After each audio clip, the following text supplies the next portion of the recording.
Mon peuple meurt par manque de connaissances. Bienvenue sur Affermir ma foi, afin de ne plus être un enfant flottant à tout vent de doctrine par la tromperie des hommes. Ici, votre frère Jean Dinsil. Quelques outils qui vont vous aider à étudier la Bible et à sortir de l'ignorance spirituelle qui tue. Merci à tous ceux qui se sont abonnés récemment sur Affermir ma foi. Merci pour vos commentaires et surtout, il y a un commentaire en particulier où le frère ou la sœur m'a dit « C'est par hasard que j'ai trouvé votre chaîne YouTube. Je me suis tout de suite abonné parce que j'ai besoin de ça. » Et je remercie tous ceux-là aussi qui sont allés sur Teach, qui m'ont parlé de leur expérience avec Teach. Il y a une sœur qui a dit qu'elle ne connaissait pas l'émission Teach du pasteur Atoms sur EMCI TV et qu'à travers ma chaîne, elle a pu prendre connaissance de cette chaîne et ce n'est que du bonheur pour elle. Eh bien, à vous tous, aujourd'hui, je vais faire la suite de ma dernière publication où j'avais parlé longuement de l'émission Teach. Et à tous les abonnés, je tiens à vous dire que dans les futures publications, vous m'entendrez beaucoup parler de Teach parce que le fond du contenu de Teach, pour moi, c'est vraiment sur la même longueur d'onde avec Affermir ma foi. Je vois ces deux-là comme complémentaires de mon côté. Les soucis que j'ai pour tous ceux-là qui sont abonnés à ma chaîne, je trouve que le contenu de Teach est valable pour que ceux qui sont abonnés à Affermir ma foi puissent consommer. Donc, si vous allez sur Teach, je suis content parce que vous allez apprendre. Moi-même, je suis abonné à Teach. Et le fond, comme j'ai dit, c'est vraiment la matière que je veux communiquer à tous ceux qui s'abonnent à Affermir ma foi. Affermir ma foi est là pour vous aider individuellement à vous développer sur le plan spirituel, à devenir mature, à ce que Christ soit formé en vous, que vous deveniez réellement véritables disciples de Jésus-Christ, pas disciples de l'Église, de la dénomination, du pasteur, du prophète, mais celui qui est mort sur la croix de Golgotha pour vous, direct disciple de Jésus-Christ. Et quand vous regardez ce qui se passe dans Teach, il n'y a pas de contradiction. C'est pourquoi je vais à l'avenir faire des liens pour soit enrichir un point, soit vous référer à un point. Alors, on ne travaille pas en collaboration, mais moi, puisque je suis abonné sur Teach, tout ce que je trouve de bien partager avec vous sur Affermir ma foi, je vais le faire. Et sans plus tarder, voici ce que j'ai trouvé de bien à Teach et que j'aimerais juste revenir pour ajouter un peu mon grain de sel. Pour ceux qui ont suivi l'émission de la semaine passée, le pasteur Atoms avait longuement enseigné sur les méthodes d'étudier la Bible et il s'est attardé sur la méthode qu'on appelle inductive. Regardez, malheureusement c'est en anglais. J'ai beaucoup de ressources en anglais. En passant, si parmi vous il y a des gens qui lisent bien l'anglais, veuillez commenter, faites-moi signe parce que j'ai énormément de ressources en anglais que je pourrais vous communiquer. Malheureusement, je trouve que dans les mondes francophones, en termes de ressources, d'outils, nous sommes très, très pauvres. Et moi, j'ai béni le Seigneur que maintenant je suis capable de lire l'anglais. Dans ma famille, mon épouse et mes enfants sont tous parfaitement bilingues. Je les envie.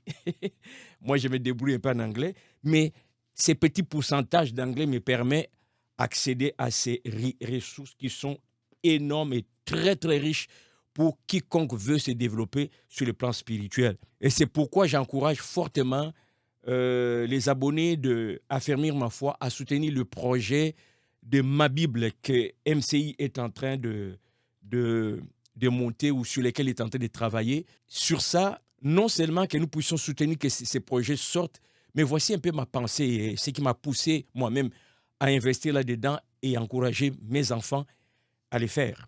Vous savez, des gens comme Paul, ils ont enduré des choses pour nous laisser les richesses que nous avons aujourd'hui. Paul s'est promené peut-être à pied, il a pris des bateaux. Vous connaissez toute l'histoire. Il y a des Bibles qui vous montrent le parcours de Paul. C'était difficile, mais ils ont fait ça. Tous ces gens qui nous ont précédés, nous ont laissé à nous aujourd'hui cette richesse.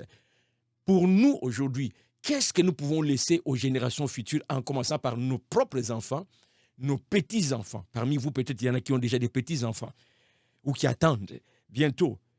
J'ai pensé qu'investir dans ces projets, l'amener à l'existence, puisque le monde futur va être le monde de l'Internet, nous gagnerons à notre génération ici de léguer ces projets aux générations futures. Parce que nos petits-enfants, nos futurs petits-enfants vont peut-être moins être en contact avec le livre, le papier, que ça a été notre génération, les générations qui nous ont précédés. Et l'Internet, on ne peut plus le freiner. Il va être là, il va encore se développer beaucoup. Alors, coup de chapeau à cette équipe qui est en train de travailler. Amenez votre $10, votre $100. Ils ne m'ont pas mandaté pour ça. Je ne sais pas si ce que j'ai dit est contre leur vision, mais moi, j'en parle quand je regarde les affaires de Dieu comme les affaires de mon Père. Et puisque je suis un grand lecteur de la Bible, un grand étudiant de la Bible, j'aime tous les outils qui peuvent m'aider. Et ces projets, je pense qu'ils vont être bénéfiques pour moi et pour les générations futures, qu'ils ne traînent pas par manque d'argent. Au nombre de chrétiens que nous sommes dans le monde francophone, nous pouvons éponger la facture en 1 minute. Donnez ce que vous pouvez afin que cet outil puisse sortir. Je reviens donc ici, puisqu'on avait parlé de l'étude inductive, j'ai toute une Bible qui s'appelle Inductive Study Bible en anglais, ce qui veut tout simplement dire en français, Bible d'études, études inductives. C'est une Bible que j'ai depuis 2023. C'est pourquoi l'autre fois, ma publication, quand je parlais de Teach, j'étais excité et j'envoyais les gens parce que je connais la valeur de ce qu'il enseigne. Moi, j'en ai déjà dans ma Bible. Je l'ai depuis 2023, cette Bible. Et pratiquement, c'est que le pasteur Atoms a enseigné sur l'étude inductive. Vous allez trouver ici, et c'est là dans cette Bible. J'ai cherché en français, sur Internet, tout ça, je n'ai pas trouvé. Si ce n'est qu'un document qui parle encore un peu plus de l'étude inductive, je pourrais mettre le lien pour ceux qui veulent la voir en français, mais la Bible telle qu'elle est là, je ne l'ai pas trouvée. S'il y en a qui en connaissent en français, veuillez nous écrire et on va partager ça. Vous voyez, je vais juste vous montrer. Vous vous souvenez de cette étude qu'on avait fait, comment souligner avec des encerclés, des couleurs, vous voyez? Avant d'arriver là, désolé. Les 3 étapes de l'étude inductive sont là. Observation, interprétation et application. C'est là, en anglais. Donc, cette Bible, c'est une Bible qui est faite pour vous orienter, vous aider à faire l'étude inductive.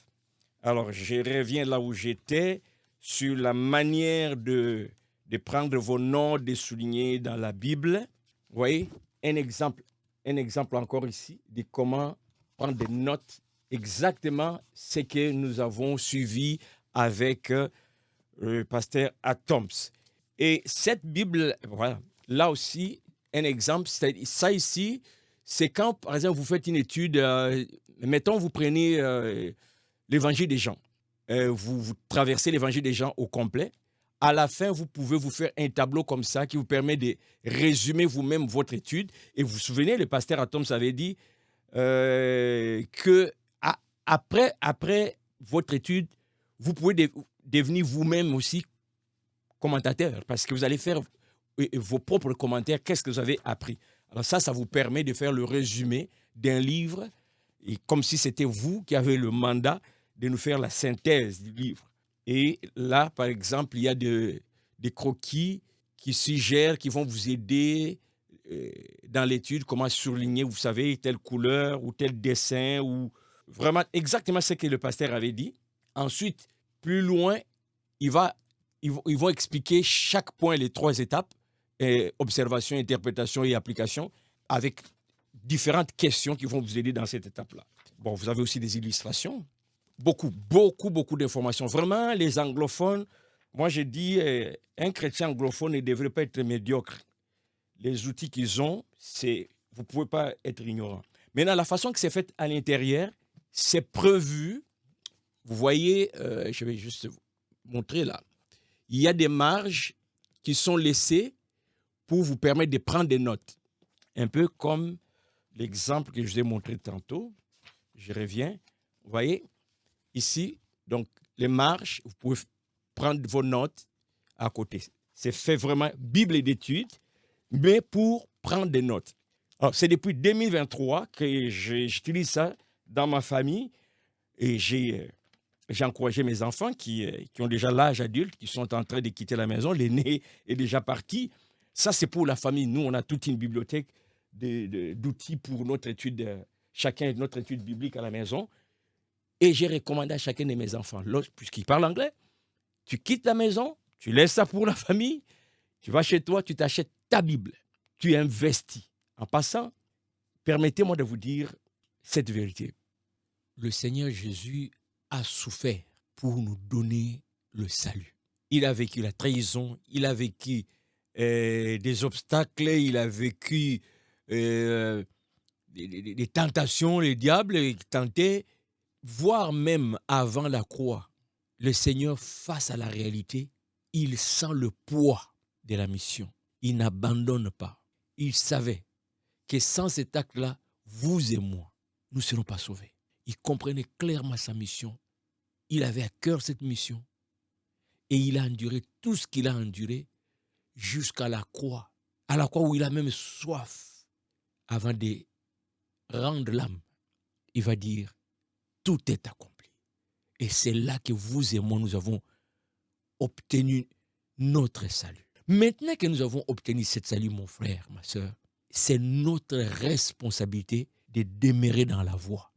Vous savez, le Seigneur Jésus, avec tout ce qu'il a connu, il pouvait aussi dévier de sa mission.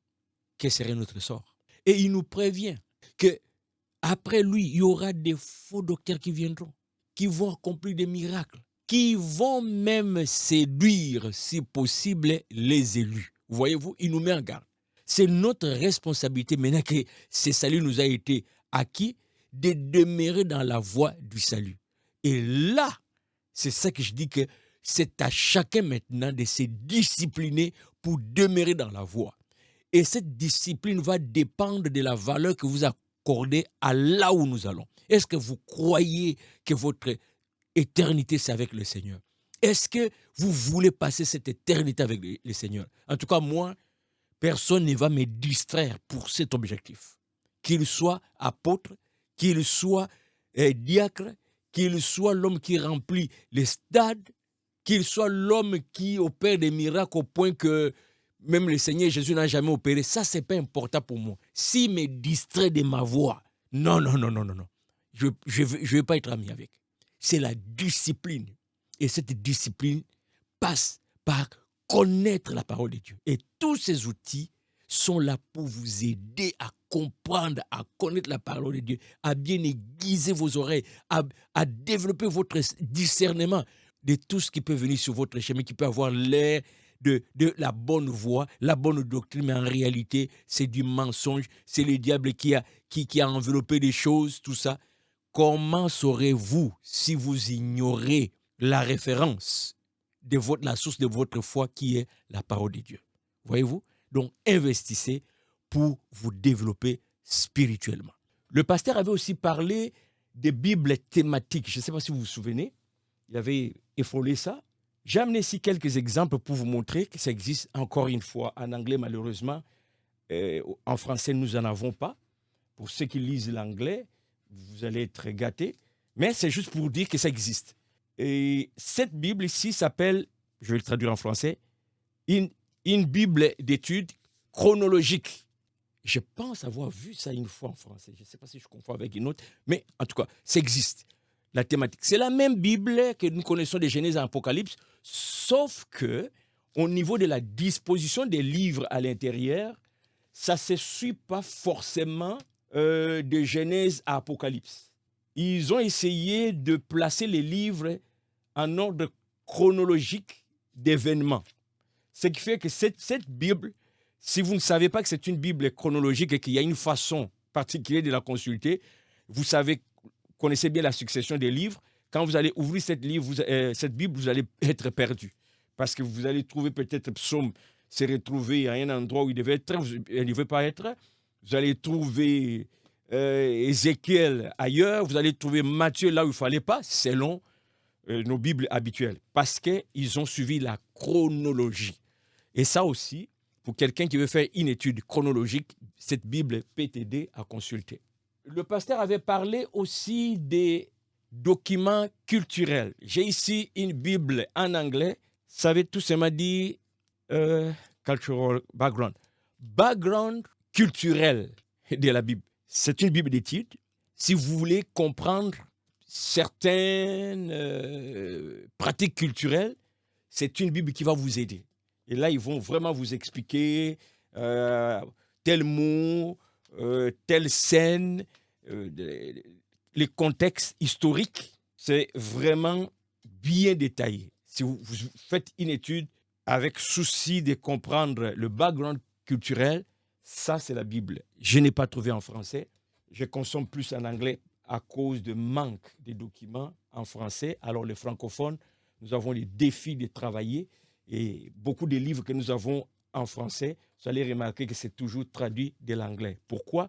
Parce que chez nous, je ne sais pas, il y en a moins. Mais raison pour laquelle nous devons, en tout cas, soutenir les nôtres qui travaillent. Ce n'est pas une guerre de anglais contre français, mais c'est juste dire qu'on n'a pas obligé tout le monde à apprendre l'anglais. Hein. Alors, s'il y a des frères qui sont francophones, qui font des choses, un travail qui nous aide à comprendre la Bible et qui ont besoin de notre soutien financier ou quoi, aidons-les. D'ailleurs, une question me vient à l'esprit. Dans votre église, je ne sais pas, ça fait combien d'années vous fréquentez cette église?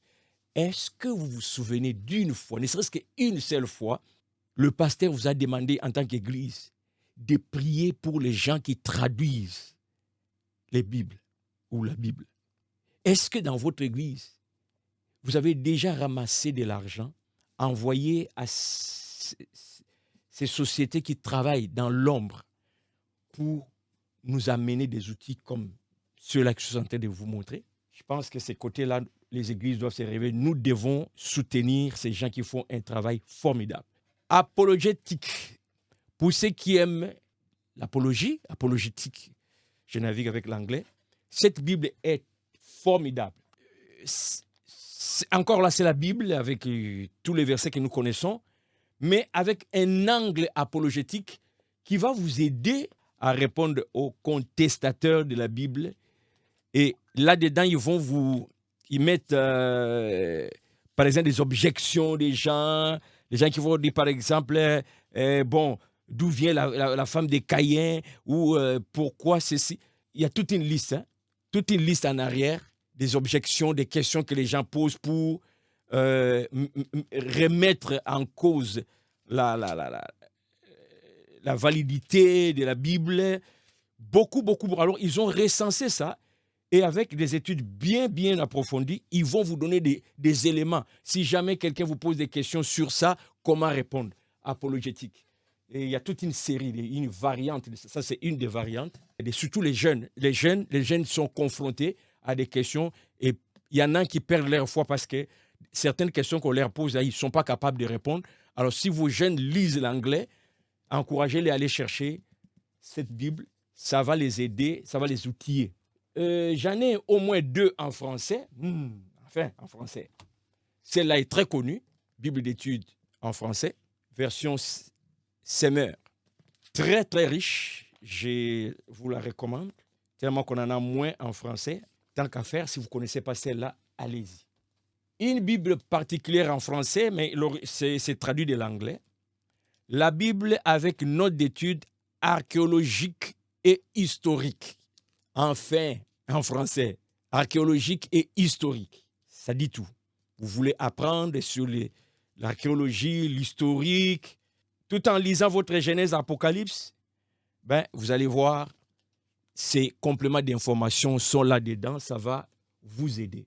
Ce n'est que quelques-uns, j'ai toute une bibliothèque. Alors, je disais que ceux qui lisent bien anglais, faites-moi signe, commentez, je pourrais vous en donner plus. Et en français, au fur et à mesure que je vais en trouver, je vais vous les partager. Et si jamais quelqu'un connaît des ressources qui peut aussi nous référer en français, ça va nous aider. On n'a pas obligé les gens à apprendre l'anglais pour apprendre étudier la Bible. Mais les ressources, la réalité, celles-là, sont très, très réduites. En termes de ressources, pour ne pas prendre beaucoup de votre temps, je vais aller aussi sur Internet. Le pasteur Atoms avait mentionné qu'il y a aussi des ressources sur web. Il y en a qui sont payants, il y en a qui sont gratuits. Je vous propose 2 ou 3, en commençant par les sites des EMCI.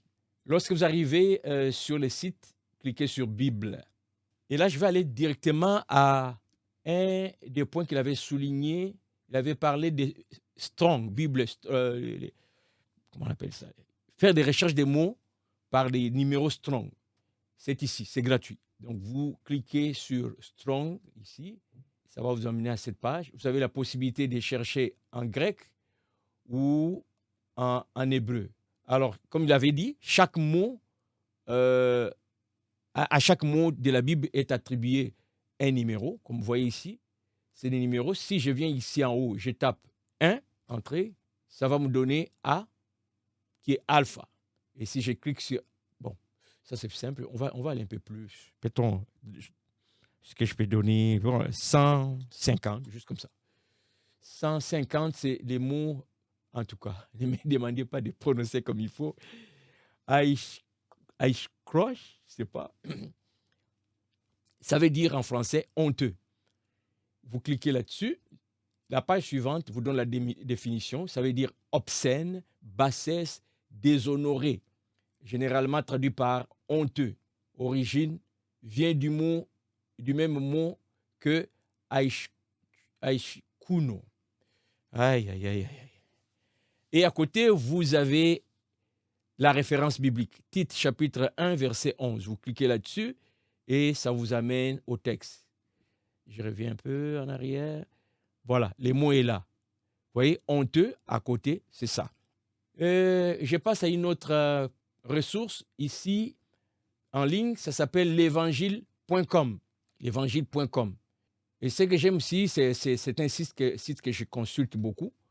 Il y a des dictionnaires. Le pasteur avait parlé des dictionnaires. Voilà. Dictionnaire encyclopédique de la Bible, dictionnaire biblique, dictionnaire historique et critique de la Bible, et il y a aussi lexique biblique. Vous pouvez aller, ça c'est gratuit. J'aime aussi comparateur. Les comparateurs, ça va vous permettre de comparer des versions sur un même texte. Vous avez Bible annotée, tout ça ici, interligne. Elle avait parlé de ça, interlinéaire. Vous pouvez aller sur ces sites aussi, vous trouverez vraiment beaucoup d'informations. Enfin, je termine avec le gros. Là, je vous montre 3.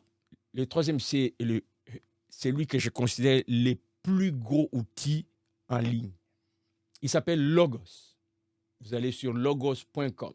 Là, le site c'est fr.logos.com pour aller directement version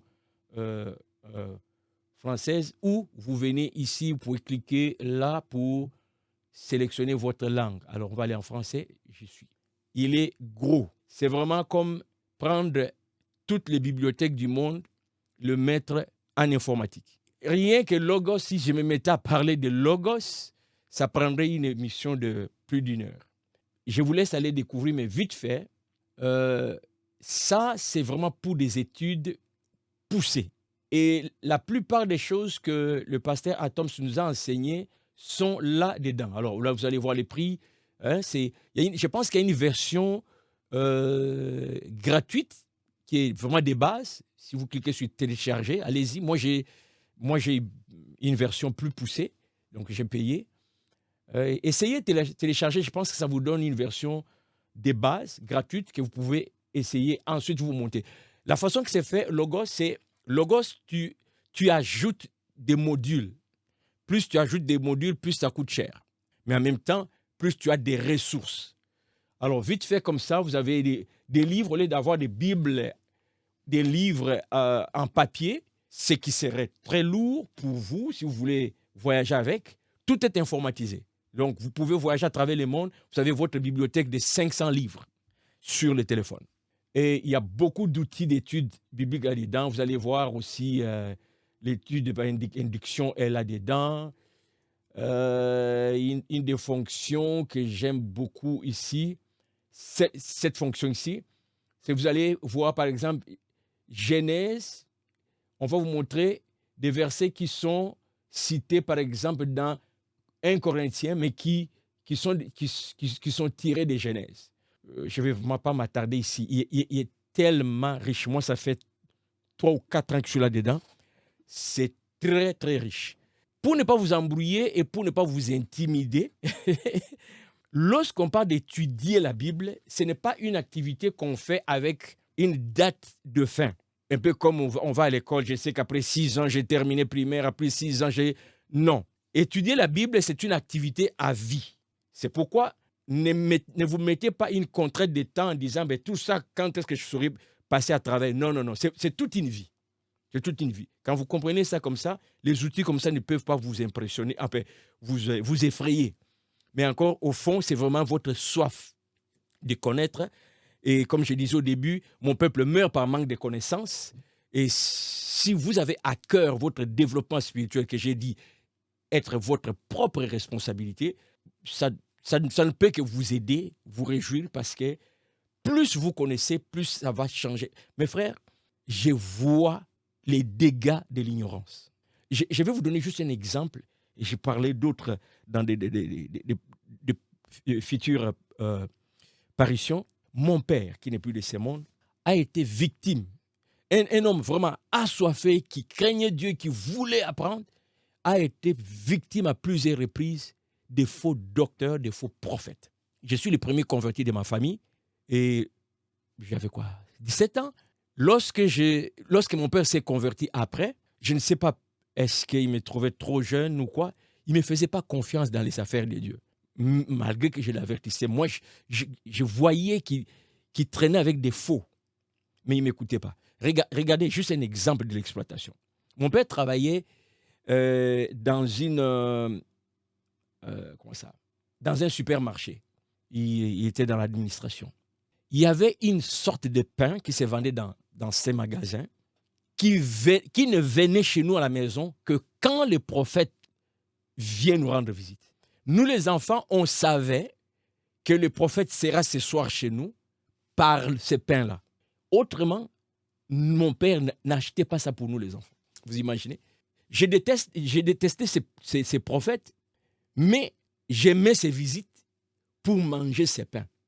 Donc, mon père était prêt à tout faire pour ces prophètes, prendre soin de l'homme de Dieu, au détriment de nous, les enfants. Si le prophète ne vient pas, tel type de nourriture ne vient pas, tel type de choses ne vient pas à la maison. Donc, nous, on souhaitait la visite du prophète, non pas pour nous enseigner la parole de Dieu, mais pour que derrière lui, nous puissions profiter de ce que notre Père va lui offrir.